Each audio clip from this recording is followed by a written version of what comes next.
ये दृश्य तो आपको याद होगा ही, जब मध्य प्रदेश में जेल तोड़कर भागे आतंकी संगठन सिमी के 9 आतंकी एक साथ ठोक दिए गए थे।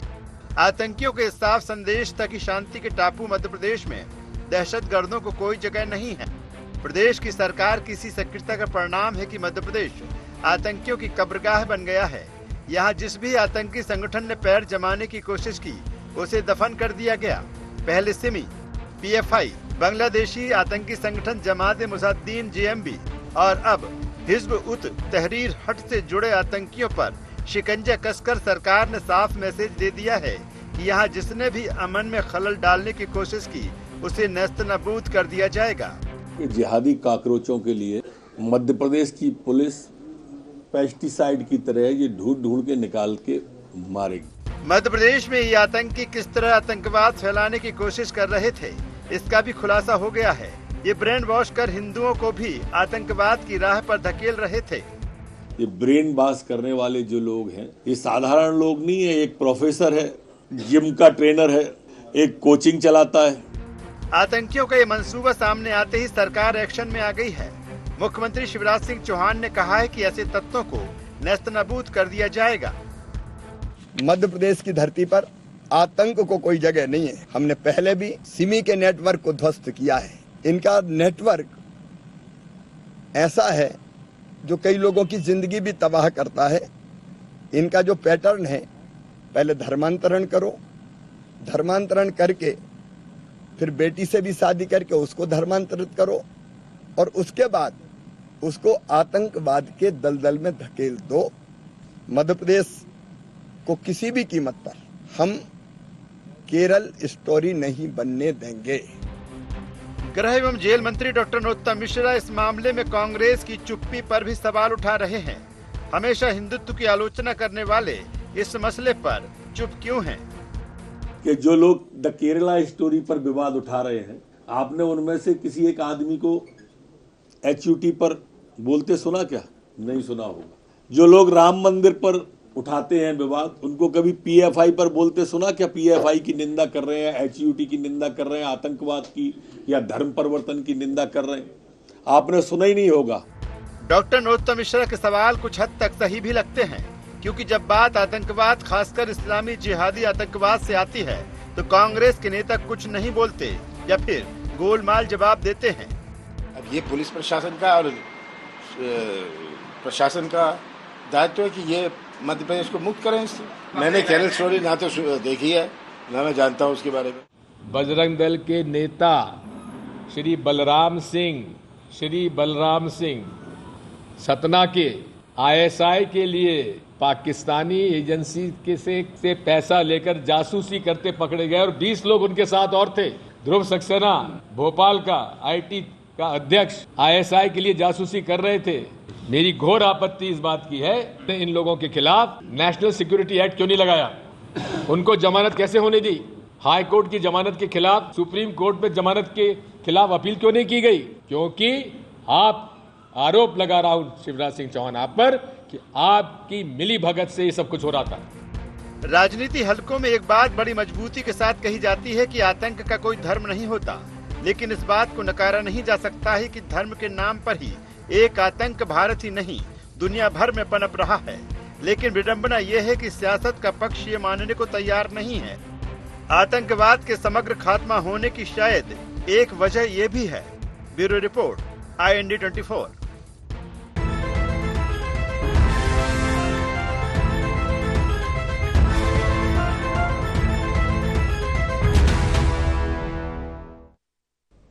नमस्कार, IND agenda no terrorist cockroach में आपका स्वागत है। मैं हूं आपके साथ नवीन पुरोहित। चर्चा को विस्तार देंगे, उसके पहले IND एजेंडा के मुख्य बिंदुओं की तरफ एक निगाह डालते हैं। शांति के टापू मध्य प्रदेश में कहां से पड़ रहे आतंकवाद के बीच? आतंकवाद जैसे गंभीर खतरे पर भी क्यों बट जाती है सियासत?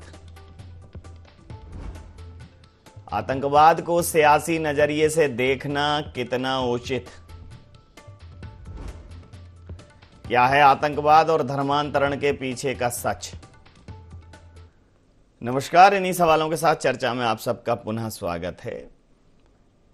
देश में निश्चित रूप से सर्वधर्म समभाव, समरसता, सामाजिक समानता, शांति और सौहार्द होना ही चाहिए, लेकिन इन सब के बीच में कुछ ऐसा भी है जो गैर कानूनी ढंग से धर्म के नाम पर घटित हो रहा है। धर्म का प्रचार प्रसार करना, धर्म की गाथा गाना, धार्मिक आयोजन करना सभी धार्मिक पंथों के लिए, सभी धर्मों के अनुयायियों के लिए, हमारे जो लोकतंत्र है, हमारा जो संविधान है, उसके द्वारा इस बात की स्वीकार्यता दी गई है, इस बात की स्वतंत्रता दी गई है। सभी अपने अपने धर्मों को, अपने अपने मतों को, पंथों को अपने अनुसार उनका पालन कर सकते हैं, उनका अनुसरण कर सकते हैं।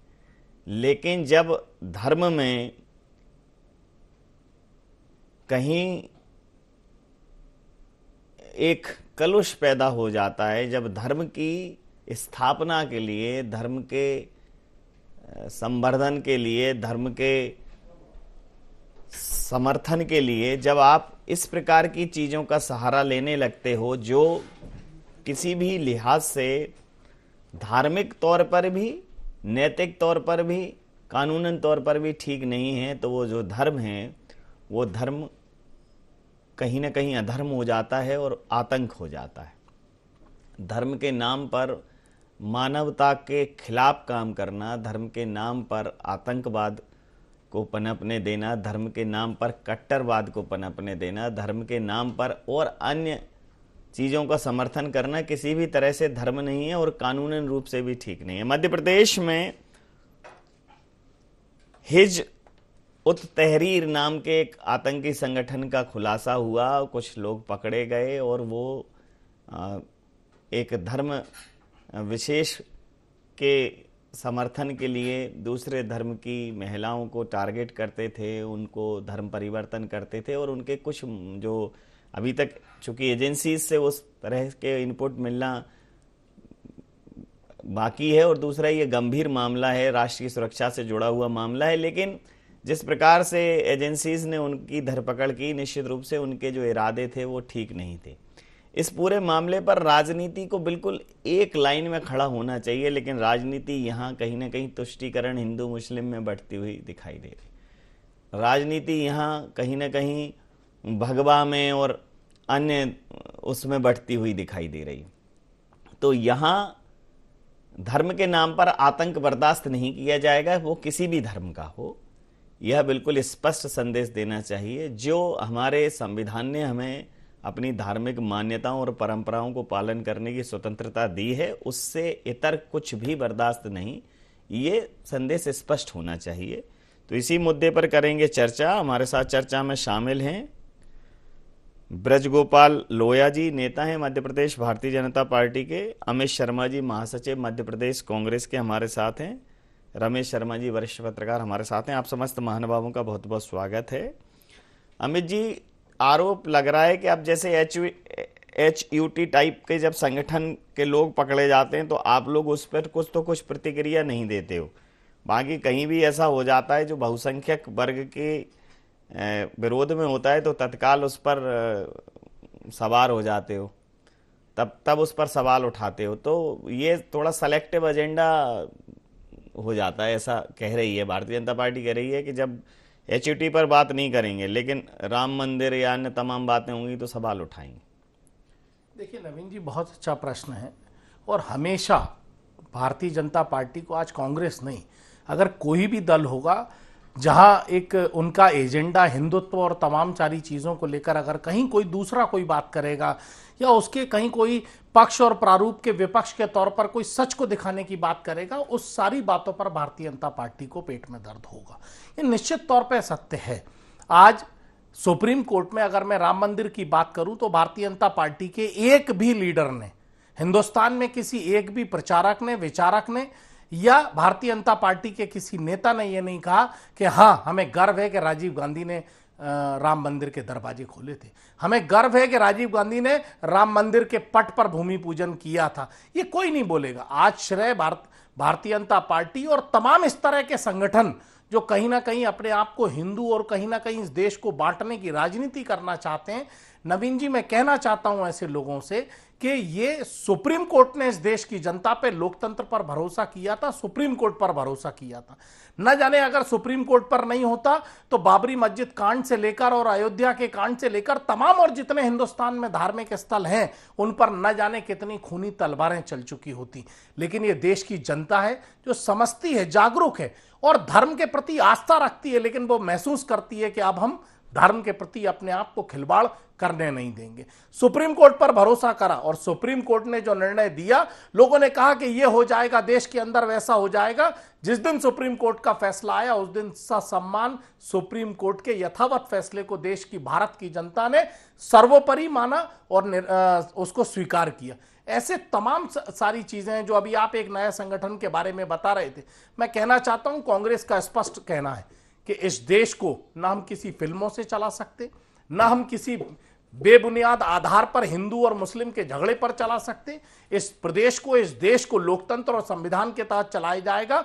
जो आतंकवाद में लिप्त होगा उसे आतंकवादी कहा जाएगा और जो किसी धर्म विरोधी नीतियों में होगा उसे धर्म विरोधी व्यक्ति कहा जाएगा। यह कांग्रेस का बड़ा स्पष्ट एजेंडा है। जी लोया जी, आप जो है इन्हीं प्रोपोगेंडास को कर करके, इन्हीं तमाम बातों में लोगों को उलझा के, ये है बेरोजगारी, महंगाई, शिक्षा, इन सब से ध्यान हटाना चाहते हो। अब ठीक है, आतंकवादी पकड़े गए हैं, अगर वो ऐसा कर रहे हैं, ब्रेन वॉश कर रहे हैं या कुछ कर रहे हैं तो पकड़े गए हैं, पहले भी पकड़े जाते रहे।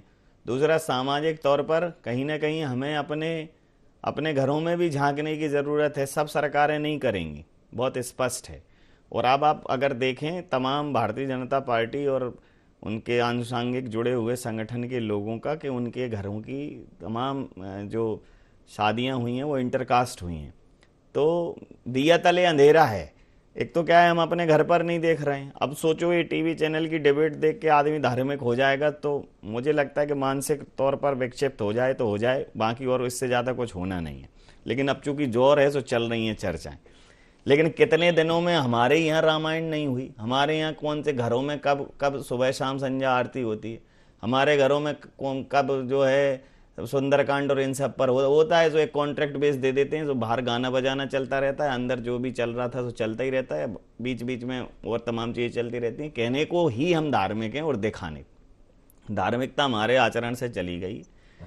हमारे जो जिस समाज के हम ठेकेदारी की बातें करते हैं, उनके जब भी जुलूस निकलते हैं, उनकी जब भी प्रदर्शन होते हैं, उनमें से 90% जिन गानों पे वो प्रदर्शन और जुलूस निकलते हैं, अगर सुन लेंगे तो कान के पर्दों में कम से कम 1-8 घंटे कंपन रहेगा। उन गानों को उसमें बजाया जाता है, चाहे वो विसर्जन हो, चाहे और कोई चीज़ें हो। तो ये जो आचरण है ये धर्म के विपरीत है। और वही हमारे, जब धर्म में मनोरंजन, शुद्ध मनोरंजन, गणेश उत्सव हो रहा है, तंबोला हो रहा है, हाउजी हो रहा है, फैंसी ड्रेस कंपटीशन हो रहा है, डांस कंपटीशन हो रहा है, तमाम अन्य तरीके के प्रपंच हो रहे हैं, गणेश जी कहाँ हैं उस पूरे उसमें? उन पर कहीं चर्चा हो रही है? कहीं परशुराम जी पर कथा हो रही है? कहीं हमारे जो प्रतिमान थे उन पर चर्चाएं हो रही हैं? नहीं हो रही हैं। नहीं हो रही हैं तो फिर यही होगा। अब सिर्फ सरकारें चीज़ों को रोक लें ये संभव नहीं है ना। तो ये पूरे समाज की जवाबदेही है। हाँ, उनसे लोगों का मानसिक उद्वेलन होता ही, आप समझते हो, ये बातें करके भड़काते हो। ये आरोप है कांग्रेस का आपके ऊपर। देखिए नवीन जी, कांग्रेस का क्या आरोप है, और बड़ी हंसी आती है जब बातें सुनते हैं तो बड़ी हंसी आती है। अभी मैं मेरे साथी की बातें सुन रहा था कि माननीय सुप्रीम कोर्ट राजीव गांधी जी ने ताले खुलवाए। अब समझ नहीं आता आप कहना क्या चाहते हैं। मुझे जितनी जानकारी है उसके अनुसार तो वो ताले भी एक अदालत के आदेश से खुले थे, और आज राम मंदिर बन रहा है वो भी अदालत के आदेश से बन रहा है। परंतु जो अदालतों की चर्चा कर रहे हैं, उन्होंने 200 रुपए महीने का सुप्रीम कोर्ट का ऑर्डर शाहबानो प्रकरण में वो संसद में जाकर पलट दिया था, जो आज दुहाई दे रहे हैं माननीय सुप्रीम कोर्ट की। दूसरी बात मैं आपसे करूं कि ये जो माहौल है, ये जो वातावरण है, इसमें जो आपने कहा कि ये सामाजिक स्थिति है, निश्चित इस सामाजिक स्थिति से हमें बाहर निकलना पड़ेगा और उसके लिए मार्ग भी बनाना पड़ेगा। और मार्ग बनाने के लिए जितना मैं समझता हूं कि भारतीय जनता पार्टी या हमारा जो विचार परिवार है, जिसके 36 अनुषंगिक संगठन काम कर रहे हैं, वो हम सब इसी दिशा में काम करते हैं। परंतु निश्चित है कि समय का जो चक्र है वो अपनी गति से चल रहा है और उसमें कहीं ना कहीं मनोरंजन आदि हुआ है, मैं आपसे सहमत भी रखता हूँ। परंतु जो आज का मूल विषय है उसकी भी बात कर। समय का आपने चक्र कहा नहीं है, था कुछ कि चक्र है, जितने बाकी भी जगह नहीं संगठन चलता है, है, बाकी नहीं जगह नहीं चलता है। हमारे नहीं, यहीं ये प्रश्न उठता है, बहुसंख्यक समाज के अंदर ये प्रश्न नहीं, उठता है कि देखिए, फला मंदिर में महिलाएं क्यों प्रवेश नहीं कर सकती, फला मतलब उन्हीं नहीं, उन्हीं कहाँ? उन्हीं देवी देखिए माता नवीन का जी, या उन्हीं भगवान के और 1,500 मंदिर है उनमें नहीं जाना है, लेकिन उस पर ही सामाजिक संगठन उतर देखिए, जाएंगे। लेकिन बाकी अन्य जगह नवीन आप जी, नहीं कर सकते, नवीन उनके जो नियम कायदे आपको नवीन जी, मानने पड़ेंगे, नवीन जी, अन्यथा एक कदम नहीं रख नवीन सकते। जी, और यही नवीन होना जी, चाहिए निवेदन तो सुन लीजिए। धर्म के उस पर। तो नवीन जी मेरा निवेदन भी सुन लीजिए। हो सकता है कि कुछ मंदिरों में महिला का प्रवेश ना हो, मगर आप कह रहे हैं कि केवल हमारे धर्म में तो नहीं, मुस्लिम समाज में तो महिलाओं के मस्जिद जाने पर अरे मैं ये प्रतिबंध है, नहीं कह रहा हूं, परंतु आपने उस मेरी पे बात ही चर्चा गलत नहीं हो सुनी। पाई, मैं ये कह रहा हूं चर्चा कि नहीं जब हो पाई। हमारे यहाँ अगर किसी एक धर्म में एक परंपरा चली आ रही है कि महिला अगर प्रवेश नहीं कर सकती, बाकी उन्हीं देवताओं के और 200 मंदिर हैं, तो उस एक मंदिर में ही प्रवेश करना है, उसी एक मंदिर पे हमारे नहीं समाज के नहीं, देखिए तमाम। मैंने आपसे क्या कहा, जी, ये जो लेफ्ट लिबरल गिरोह है नवीन जी, उसका ये काम है कि किसी तरह से विवाद पैदा करना, किसी तरह विवाद पैदा करना और समाज की छवि को खराब करना, उसे तोड़ना। ये आप भी समझते हैं और मैं भी समझता हूँ। मूल बात जो है कि जो आतंकवादी संगठनों की जिनकी चर्चा हो रही है, उनके नाम क्यों नहीं लिया जाना चाहिए? क्या अगर उनके नामों को क्या छुपाया जाएगा कि छुपाकर उनके छद्म नाम रखकर, काल्पनिक नाम रखकर बताए जाएंगे? जो आदमी पकड़े जा रहा है उसका नाम क्यों नहीं बताया जाएगा? वो तत्व जिनसे जुड़े हैं उनका नाम क्यों नहीं रखा जाएगा? हम वो लोग नहीं हैं कि जो आतंकी हाफिज सईद को साहब कहें और ओसामा बिन लादेन को जी लगाकर संबोधित करें, हम उनमें से नहीं है। जो गलत है वो गलत है और जो सही है वो सही है।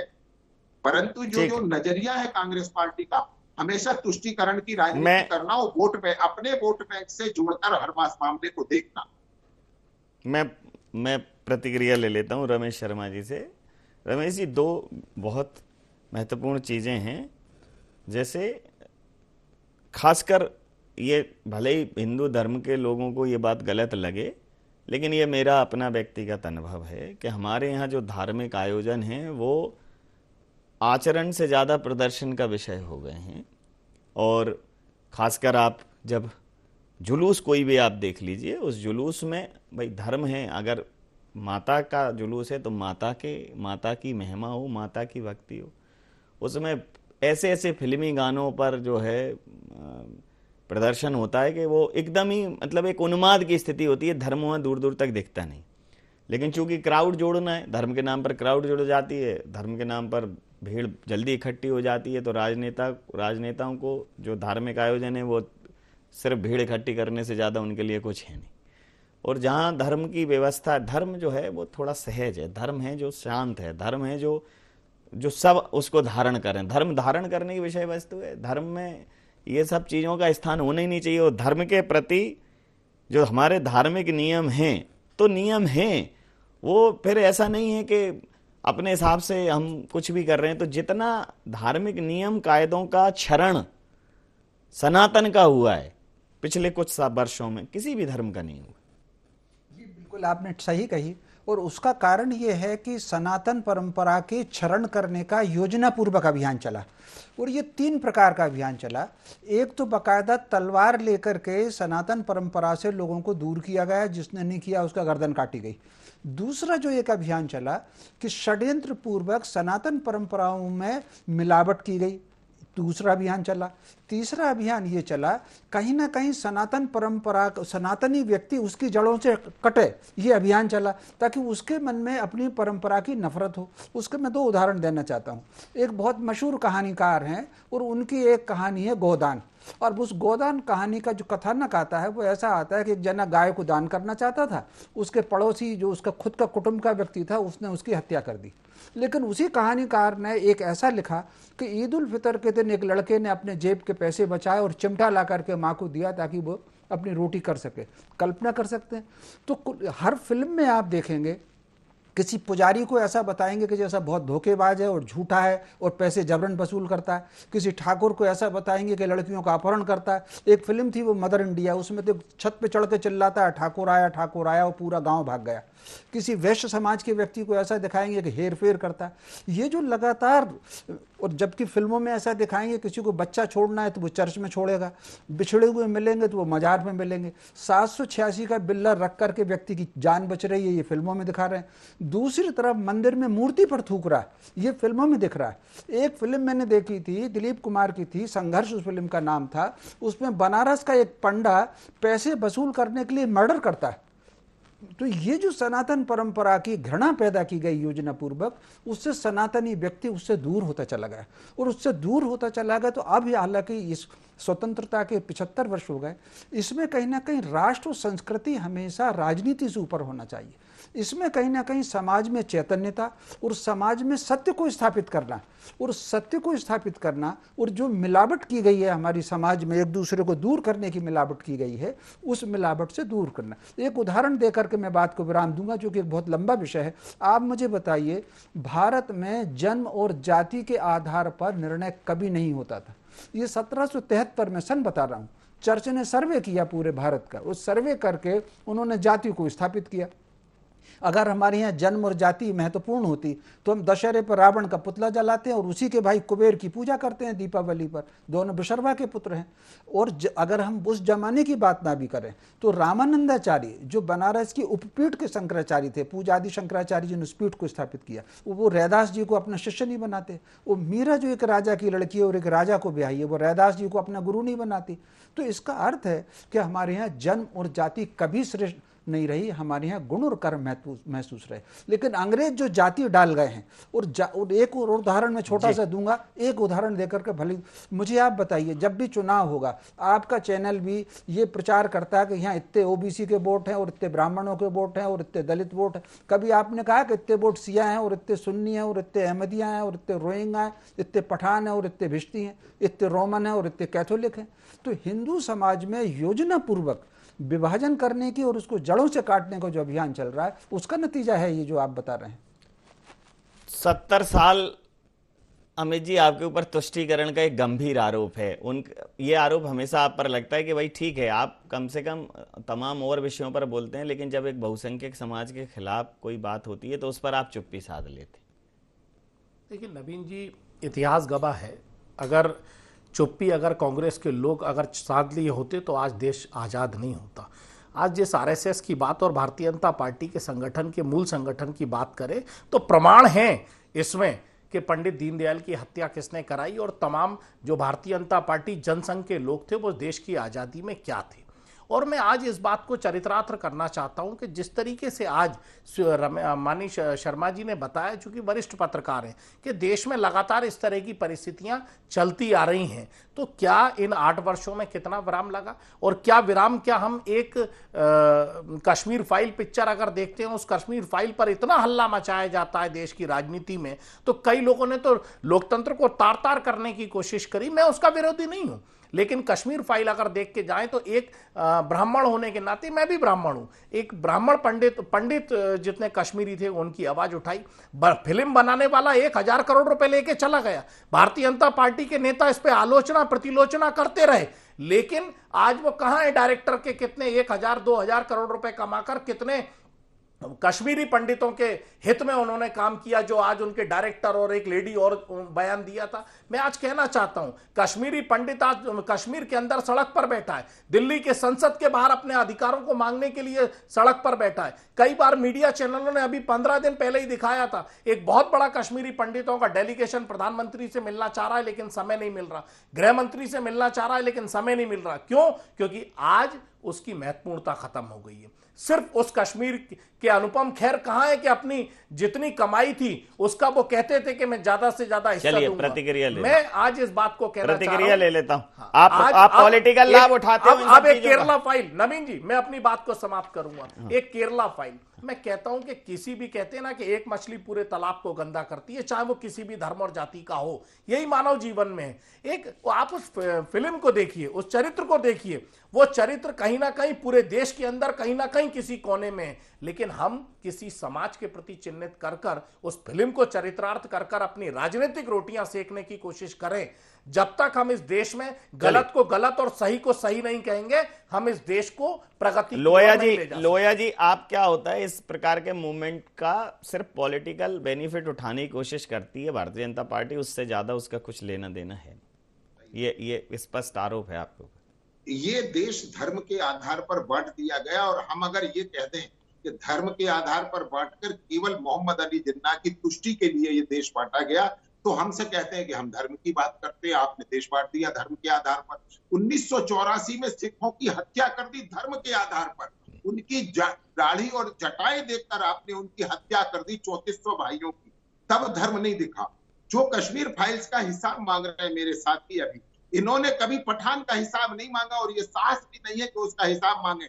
पठान भी आपने चर्चित की प्रोड्यूसर, वो भी 1000 करोड़ से प्रचारित, आपने जो उसकी कमाई करी उसका ज्यादा बोल लीजिए, चर्चा बोल नहीं बोला था, मैं आपके बीच में नहीं बोला था, थोड़ा सुनिए। नहीं, आप जल्दी बोल लीजिए, कोई किसी के बीच में नहीं बोलेगा। हाँ, जब आप एक बात बताइए कि किसी फिल्म का हिसाब मांगा, नहीं मांगा, मगर एक कश्मीर की अगर सत्यता किसी ने दिखा दी तो उससे बड़ी चिंता है, उसका हिसाब पूरा चाहिए कांग्रेस को। आपसे मैं ये कहना चाहता हूं मेरे भाई कि आप ही थे जिन्होंने एफिडेविट फाइल किया 2009 में कि राम काल्पनिक थे और राम सेतु की कोई वास्तविकता और इतिहास नहीं है।